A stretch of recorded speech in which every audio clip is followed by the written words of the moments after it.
شروع اللہ کا نام لے کر جو بڑا مہربان نہایت رحم والا ہے۔ لوگو اپنے پروردگار سے ڈرو کہ قیامت کا زلزلہ ایک حادثہ عظیم ہے۔ اے مخاطب، جس دن تو اس کو دیکھے گا اس دن یہ حال ہوگا کہ تمام دودھ پلانے والی عورتیں اپنے بچوں کو بھول جائیں گی اور تمام حمل والیوں کے حمل گر پڑیں گے، اور لوگ تجھ کو مدہوش نظر آئیں گے، حالانکہ وہ مدہوش نہیں ہوں گے بلکہ عذاب دیکھ کر مدہوش ہو رہے ہوں گے۔ بے شک اللہ کا عذاب بڑا سخت ہے۔ اور بعض لوگ ایسے ہیں جو اللہ کی شان میں علم کے بغیر جھگڑتے اور ہر شیطان سرکش کی پیروی کرتے ہیں، جس کے بارے میں لکھ دیا گیا ہے کہ جو اسے دوست رکھے گا تو وہ اس کو گمراہ کر دے گا اور دوزخ کے عذاب کا رستہ دکھائے گا۔ لوگو، اگر تم کو مرنے کے بعد جی اٹھنے میں کچھ شک ہو تو ہم نے تم کو پہلی بار بھی تو پیدا کیا تھا، یعنی ابتدا میں مٹی سے، پھر اس سے نطفہ بنا کر، پھر اس سے خون کا لوتھڑا بنا کر، پھر اس سے بوٹی بنا کر جس کی بناوٹ کامل بھی ہوتی ہے اور ناقص بھی، تاکہ تم پر اپنی خالقیت ظاہر کر دیں۔ اور ہم جس کو چاہتے ہیں ایک میعاد مقرر تک پیٹ میں ٹھہرائے رکھتے ہیں، پھر تم کو بچہ بنا کر نکالتے ہیں، پھر تم جوانی کو پہنچتے ہو، اور بعض قبل از پیری مر جاتے ہیں، اور بعض بڑھاپے کی نہایت خراب عمر کی طرف لوٹائے جاتے ہیں کہ بہت کچھ جاننے کے بعد بالکل بے علم ہو جاتی ہیں۔ اور اے دیکھنے والے، تو دیکھتا ہے کہ ایک وقت میں زمین خشک پڑی ہوتی ہے، پھر جب ہم اس پر مے برساتے ہیں تو وہ شاداب ہو جاتی اور ابھرنے لگتی ہے اور طرح طرح کی بارونق چیزیں اگاتی ہے۔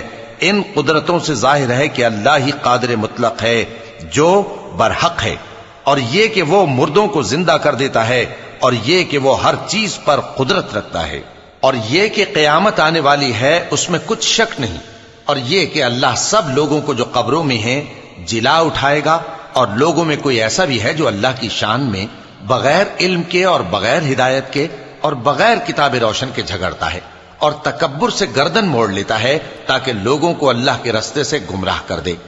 اس کے لیے دنیا میں ذلت ہے، اور قیامت کے دن ہم اسے عذاب آتش سوزاں کا مزہ چکھائیں گے۔ اے سرکش، یہ اس کفر کی سزا ہے جو تیرے ہاتھوں نے آگے بھیجا ہے، اور اللہ اپنے بندوں پر ظلم کرنے والا نہیں۔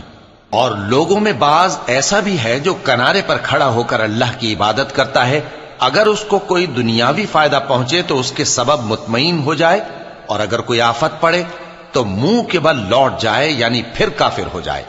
اس نے دنیا میں بھی نقصان اٹھایا اور آخرت میں بھی، یہی تو صاف نقصان ہے۔ یہ اللہ کے سوا ایسی چیز کو پکارتا ہے جو نہ اسے نقصان پہنچائے اور نہ فائدہ دے سکے، یہی تو پرلے درجے کی گمراہی ہے۔ بلکہ ایسے شخص کو پکارتا ہے جس کا نقصان فائدے سے زیادہ قریب ہے۔ ایسا دوست بھی برا اور ایسا ساتھی بھی برا۔ جو لوگ ایمان لائے اور عمل نیک کرتے رہے، اللہ ان کو بہشتوں میں داخل کرے گا جن کے نیچے نہریں بہ رہی ہیں۔ کچھ شک نہیں کہ اللہ جو چاہتا ہے کرتا ہے۔ جو شخص یہ گمان کرتا ہو کہ اللہ اس کو دنیا اور آخرت میں مدد نہیں دے گا، تو اس کو چاہیے کہ اوپر کی طرف یعنی اپنے گھر کی چھت میں ایک رسی باندھے، پھر اس سے اپنا گلا گھونٹ لے، پھر دیکھے کہ آیا یہ تدبیر اس کے غصے کو دور کر دیتی ہے۔ اور اسی طرح ہم نے اس قرآن کو اتارا جس کی تمام باتیں کھلی ہوئی ہیں، اور یہ یاد رکھو کہ اللہ جس کو چاہتا ہے ہدایت دیتا ہے۔ جو لوگ مومن یعنی مسلمان ہیں اور جو یہودی ہیں اور ستارہ پرست اور عیسائی اور مجوسی اور مشرک، اللہ ان سب میں قیامت کے دن فیصلہ کر دے گا۔ بے شک اللہ ہر چیز سے باخبر ہے۔ کیا تم نے نہیں دیکھا کہ جو مخلوق آسمانوں میں ہے اور جو زمین میں ہے، اور سورج اور چاند اور ستارے اور پہاڑ اور درخت اور چوپائے اور بہت سے انسان اللہ کو سجدہ کرتے ہیں، اور بہت سے ایسے ہیں جن پر عذاب ثابت ہو چکا ہے، اور جس شخص کو اللہ ذلیل کرے اس کو کوئی عزت دینے والا نہیں۔ بے شک اللہ جو چاہتا ہے کرتا ہے۔ چونکہ آیت سجدہ تلاوت کی گئی لہذا سامعین پر سجدہ واجب ہے۔ یہ دو فریق ایک دوسرے کے دشمن اپنے پروردگار کے بارے میں جھگڑتے ہیں، تو جو کافر ہیں ان کے لیے آگ کے کپڑے قطع کیے جائیں گے اور ان کے سروں پر جلتا ہوا پانی ڈالا جائے گا، اس سے ان کے پیٹ کے اندر کی چیزیں اور کھالیں گل جائیں گی، اور ان کے مارنے کے لیے لوہے کے ہتھوڑے ہوں گے۔ جب وہ چاہیں گے کہ اس رنج و تکلیف کی وجہ سے دوزخ سے نکل جائیں تو پھر اسی میں لوٹا دیے جائیں گے، اور کہا جائے گا کہ جلنے کے عذاب کا مزہ چکھتے رہو۔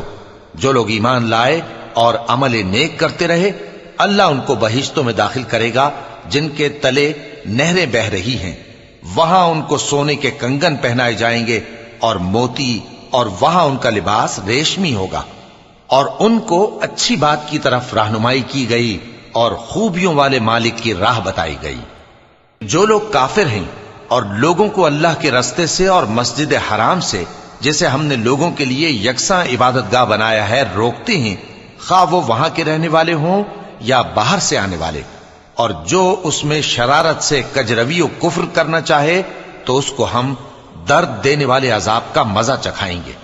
اور ایک وقت تھا جب ہم نے ابراہیم کو خانہ کعبہ کا مقام بتا دیا اور ارشاد فرمایا کہ میرے ساتھ کسی چیز کو شریک نہ کیجو، اور طواف کرنے والوں اور قیام کرنے والوں اور رکوع کرنے والوں اور سجدہ کرنے والوں کے لیے میرے گھر کو صاف رکھا کرنا، اور لوگوں میں حج کے لیے اعلان کر دو کہ تمہاری طرف پیدل اور دبلے دبلے اونٹوں پر جو دور دراز رستوں سے چلے آتے ہوں سوار ہو کر چلے آئیں، تاکہ اپنے فائدے کے کاموں کے لیے حاضر ہوں۔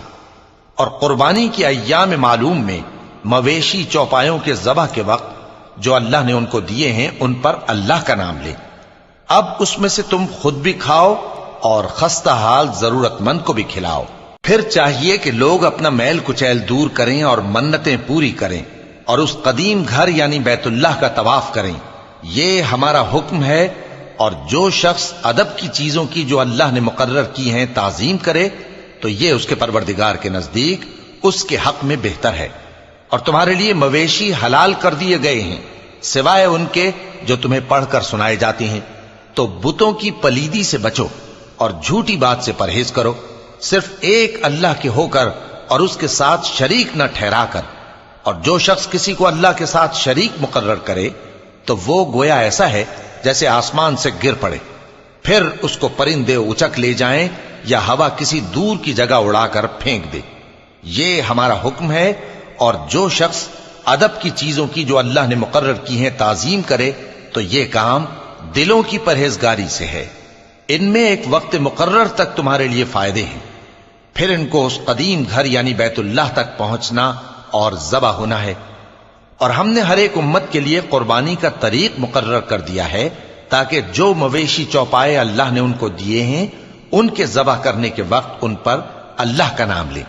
سو تمہارا معبود ایک ہی ہے، تو اسی کے فرما بردار ہو جاؤ اور عاجزی کرنے والوں کو خوشخبری سنا دو۔ یہ وہ لوگ ہیں کہ جب اللہ کا نام لیا جاتا ہے تو ان کے دل ڈر جاتے ہیں، اور جب ان پر مصیبت پڑتی ہے تو صبر کرتے ہیں اور نماز آداب سے پڑھتے ہیں، اور جو مال ہم نے ان کو عطا فرمایا ہے اس میں سے نیک کاموں میں خرچ کرتے ہیں۔ اور قربانی کے اونٹوں کو بھی ہم نے تمہارے لیے اللہ کے شعائر مقرر کیا ہے، ان میں تمہارے لیے فائدے ہیں، تو قربانی کرنے کے وقت قطار باندھ کر ان پر اللہ کا نام لو، پھر جب پہلو کے بل گر پڑیں تو ان میں سے کھاؤ، اور قناعت سے بیٹھ رہنے والوں اور سوال کرنے والوں کو بھی کھلاؤ۔ اس طرح ہم نے ان کو تمہارے زیر فرمان کر دیا ہے تاکہ تم شکر کرو۔ اللہ تک نہ ان کا گوشت پہنچتا ہے اور نہ خون، بلکہ اس تک تمہاری پرہیزگاری پہنچتی ہے۔ اسی طرح اللہ نے ان کو تمہارے زیر فرمان کر دیا ہے تاکہ اس بات کے بدلے کہ اس نے تم کو ہدایت بخشی ہے اسے بزرگی سے یاد کرو۔ اور اے پیغمبر، نیکوکاروں کو خوشخبری سنا دو، اللہ تو مومنوں سے ان کے دشمنوں کو ہٹاتا رہتا ہے۔ بے شک اللہ کسی خیانت کرنے والے ناشکرے کو دوست نہیں رکھتا۔ جن مسلمانوں سے خواہ مخواہ لڑائی کی جاتی ہے ان کو اجازت ہے کہ وہ بھی لڑیں، کیونکہ ان پر ظلم ہو رہا ہے، اور اللہ ان کی مدد کرے گا، وہ یقیناً ان کی مدد پر قادر ہے۔ یہ وہ لوگ ہیں کہ اپنے گھروں سے ناحق نکال دیے گئے، انہوں نے کچھ قصور نہیں کیا، ہاں یہ کہتے ہیں کہ ہمارا پروردگار اللہ ہے۔ اور اگر اللہ لوگوں کو ایک دوسرے سے نہ ہٹاتا رہتا تو خانقاہیں اور گرجے اور یہودیوں کے عبادت خانے اور مسلمانوں کی مسجدیں جن میں اللہ کا کثرت سے ذکر کیا جاتا ہے گرائی جا چکی ہوتی۔ اور جو شخص اللہ کی مدد کرتا ہے اللہ اس کی ضرور مدد کرتا ہے، بے شک اللہ توانا ہے غالب ہے۔ یہ وہ لوگ ہیں کہ اگر ہم ان کو ملک میں حکومت دے دیں تو نماز قائم کریں اور زکوٰۃ ادا کریں اور نیک کام کرنے کا حکم دیں اور برے کاموں سے منع کریں، اور سب کاموں کا انجام اللہ ہی کے اختیار میں ہے۔ اور اگر یہ لوگ تم کو جھٹلاتے ہیں تو ان سے پہلے نوح کی قوم اور عاد اور سمود کی قومیں بھی اپنے پیغمبروں کو جھٹلا چکی ہیں، اور قوم ابراہیم اور قوم لوط بھی، اور مدین کے رہنے والے بھی، اور موسیٰ بھی تو جھٹلائے جا چکے ہیں۔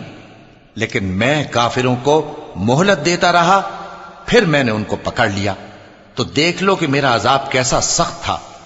چنانچہ بہت سی بستیاں ہیں کہ ہم نے ان کو تباہ کر ڈالا کہ وہ نافرمان تھیں، سو وہ اپنی چھتوں کے بل گری پڑی ہیں، اور بہت سے کنویں بیکار اور بہت سے مضبوط محل ویران پڑے ہیں۔ سو کیا ان لوگوں نے ملک میں سیر نہیں کی تاکہ ان کے دل ایسے ہوتے کہ ان سے سمجھ سکتے اور کان ایسے ہوتے کہ ان سے سن سکتے؟ بات یہ ہے کہ آنکھیں اندھی نہیں ہوتی، بلکہ دل جو سینوں میں ہیں وہ اندھے ہو جاتے ہیں۔ اور یہ لوگ تم سے عذاب کے لیے جلدی کر رہے ہیں، اور اللہ اپنے وعدے کے خلاف ہرگز نہیں کرے گا۔ اور بے شک تمہارے پروردگار کے نزدیک ایک روز تمہارے حساب کی روح سے 1000 برس کے برابر ہے۔ اور بہت سی بستیاں ہیں کہ میں ان کو مہلت دیتا رہا جبکہ وہ نافرمان تھیں، پھر میں نے ان کو پکڑ لیا، اور میری ہی طرف لوٹ کر آنا ہے۔ اے پیغمبر، کہہ دو کہ لوگوں میں تو تم کو کھلم کھلا خبردار کرنے والا ہوں، تو جو لوگ ایمان لائے اور کام نیک کیے ان کے لیے بخشش اور عزت کی روزی ہے، اور جن لوگوں نے ہماری آیتوں میں اپنے خیال میں ہمیں عاجز کرنے کے لیے دوڑ دھوپ کی، وہ اہل دوزخ ہیں۔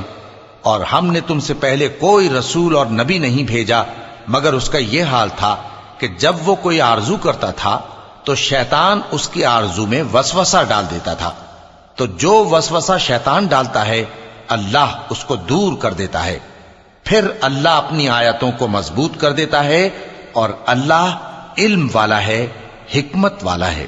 غرض اس سے یہ ہے کہ جو وسوسہ شیطان ڈالتا ہے اس کو ان لوگوں کے لیے جن کے دلوں میں بیماری ہے اور جن کے دل سخت ہیں ذریعہ آزمائش ٹھہرائے۔ بے شک ظالم لوگ مخالفت میں دور جا پڑے۔ اور یہ بھی غرض ہے کہ جن لوگوں کو علم عطا ہوا ہے وہ جان لیں کہ وہ یعنی وحی تمہارے پروردگار کی طرف سے حق ہے، تو وہ اس پر ایمان لائیں اور ان کے دل اللہ کے آگے عاجزی کریں۔ اور جو لوگ ایمان لائے ہیں اللہ ان کو سیدھے رستے کی طرف ہدایت کرتا ہے، اور کافر لوگ ہمیشہ اس کی طرف سے شک میں رہیں گے، یہاں تک کہ قیامت ان پر ناگہاں آ جائے یا ایک نامبارک دن کا عذاب ان پر آ واقع ہو۔ اس روز بادشاہی اللہ ہی کی ہوگی اور وہ ان میں فیصلہ کر دے گا، تو جو لوگ ایمان لائے اور عمل نیک کرتے رہے وہ نعمت کے باغوں میں ہوں گے، اور جو کافر ہوئے اور ہماری آیتوں کو جھٹلاتے رہے ان کے لیے ذلیل کرنے والا عذاب ہوگا۔ اور جن لوگوں نے اللہ کی راہ میں ہجرت کی پھر مارے گئے یا مر گئے ان کو اللہ اچھی روزی دے گا، اور بے شک اللہ بہترین رزق دینے والا ہے۔ وہ ان کو ایسے مقام میں داخل کرے گا جسے وہ پسند کریں گے، اور اللہ تو جاننے والا ہے، بردبار ہے۔ یہ بات اللہ کے ہاں ٹھہر چکی ہے، اور جو شخص کسی کو اتنی ہی ایذا دے جتنی ایذا اس کو دی گئی، پھر اس شخص پر زیادتی کی جائے تو اللہ اس کی مدد کرے گا۔ بے شک اللہ معاف کرنے والا ہے، بخشنے والا ہے۔ یہ اس لیے کہ اللہ رات کو دن میں داخل کرتا ہے اور دن کو رات میں داخل کرتا ہے، اور اللہ تو سننے والا ہے، دیکھنے والا ہے۔ یہ اس لیے کہ اللہ ہی برحق ہے، اور جس چیز کو کافر اللہ کے سوا پکارتے ہیں وہ باطل ہے، اور اس لیے کہ اللہ اونچی شان والا ہے، بڑا ہے۔ کیا تم نہیں دیکھتے کہ اللہ آسمان سے مے برساتا ہے تو زمین سرسبز ہو جاتی ہے؟ بے شک اللہ مہربان ہے، خبردار ہے۔ جو کچھ آسمانوں میں ہے اور جو کچھ زمین میں ہے اسی کا ہے، اور بے شک اللہ بے نیاز ہے، قابل ستائش ہے۔ کیا تم نہیں دیکھتے کہ جتنی چیزیں زمین میں ہیں سب اللہ نے تمہارے زیر فرمان کر رکھی ہیں، اور کشتیاں بھی جو اسی کے حکم سے سمندر میں چلتی ہیں، اور وہ آسمان کو تھامے رہتا ہے کہ زمین پر نہ گر پڑے مگر اس کے حکم سے۔ بے شک اللہ لوگوں پر نہایت شفقت کرنے والا مہربان ہے۔ اور وہی تو ہے جس نے تم کو حیات بخشی، پھر تم کو مارتا ہے، پھر تمہیں زندہ بھی کرے گا، اور انسان تو بڑا ناشکرا ہے۔ ہم نے ہر ایک امت کے لیے بندگی کی ایک راہ مقرر کر دی ہے کہ اسی طرح وہ بندگی کرتے ہیں، تو یہ لوگ تم سے اس معاملے میں جھگڑا نہ کریں، اور تم لوگوں کو اپنے پروردگار کی طرف بلاتے رہو، بے شک تم سیدھے رستے پر ہو۔ اور اگر یہ تم سے جھگڑا کریں تو کہہ دو کہ جو عمل تم کرتے ہو اللہ ان سے خوب واقف ہے۔ جن باتوں میں تم اختلاف کرتے ہو اللہ تم میں قیامت کے روز ان کا فیصلہ کر دے گا۔ کیا تم نہیں جانتے کہ جو کچھ آسمان اور زمین میں ہے اللہ اس کو جانتا ہے؟ یہ سب کچھ کتاب میں لکھا ہوا ہے، بے شک یہ سب اللہ کو آسان ہے۔ اور یہ لوگ اللہ کے سوا ایسی چیزوں کی عبادت کرتے ہیں جن کی اس نے کوئی سند نازل نہیں فرمائی، اور نہ ان کے پاس اس کی کوئی دلیل ہے، اور ظالموں کا کوئی بھی مددگار نہیں ہوگا۔ اور جب ان کو ہماری صاف صاف آیتیں پڑھ کر سنائی جاتی ہیں تو ان کی شکل بگڑ جاتی ہے، اور تم ان کے چہروں میں صاف طور پر ناگواری دیکھتے ہو۔ ایسا لگتا ہے کہ جو لوگ ان کو ہماری آیتیں پڑھ کر سناتے ہیں ان پر حملہ کر دیں گے۔ کہہ دو کہ میں تم کو اس سے بھی بری چیز بتاؤں، وہ دوزخ کی آگ ہے جس کا اللہ نے کافروں سے وعدہ کیا ہے، اور وہ برا ٹھکانہ ہے۔ لوگوں، ایک مثال بیان کی جاتی ہے، اسے غور سے سنو کہ جن لوگوں کو تم اللہ کے سوا پکارتے ہو وہ ایک مکھی بھی نہیں بنا سکتے اگرچہ اس کے لیے سب اکٹھے ہو جائیں، اور اگر مکھی ان سے کوئی چیز چھین لے جائے تو اسے اس سے چھڑا نہیں سکتے۔ طالب اور مطلوب یعنی عابد اور معبود دونوں گئے گزرے ہیں۔ ان لوگوں نے اللہ کی قدر جیسی کرنی چاہیے تھی نہیں کی۔ کچھ شک نہیں کہ اللہ زبردست ہے، غالب ہے۔ اللہ فرشتوں میں سے پیغام پہنچانے والے منتخب کر لیتا ہے اور انسانوں میں سے بھی۔ بے شک اللہ سننے والا ہے، دیکھنے والا ہے۔ جو ان کے آگے ہے اور جو ان کے پیچھے ہے وہ اس سے واقف ہے، اور سب کاموں کا رجوع اللہ ہی کی طرف ہے۔ مومنوں، رکوع کرتے اور سجدہ کرتے اور اپنے پروردگار کی عبادت کرتے رہو اور نیک کام کرو تاکہ فلاح پاؤ۔ چونکہ آیت سجدہ تلاوت کی گئی ہے لہذا سامعین پر سجدہ واجب ہے۔ اور اللہ کی راہ میں جہاد کرو جیسا جہاد کرنے کا حق ہے۔ اس نے تم کو منتخب کیا ہے اور تم پر دین کی کسی بات میں تنگی نہیں کی، اور تمہارے لیے تمہارے باپ ابراہیم کا دین پسند کیا۔ اسی اللہ نے پہلے یعنی پہلی کتابوں میں تمہارا نام مسلم رکھا تھا، اور اس کتاب میں بھی وہی نام رکھا ہے۔ تو جہاد کرو تاکہ پیغمبر تمہارے بارے میں گواہ ہوں اور تم لوگوں کے مقابلے میں گواہ رہو۔ سو مسلمانوں، نماز قائم کرو اور زکوٰۃ دو اور اللہ کے دین کی رسی کو پکڑے رہو، وہی تمہارا دوست ہے۔ سو وہ کیا خوب دوست ہے اور کیا خوب مددگار ہے۔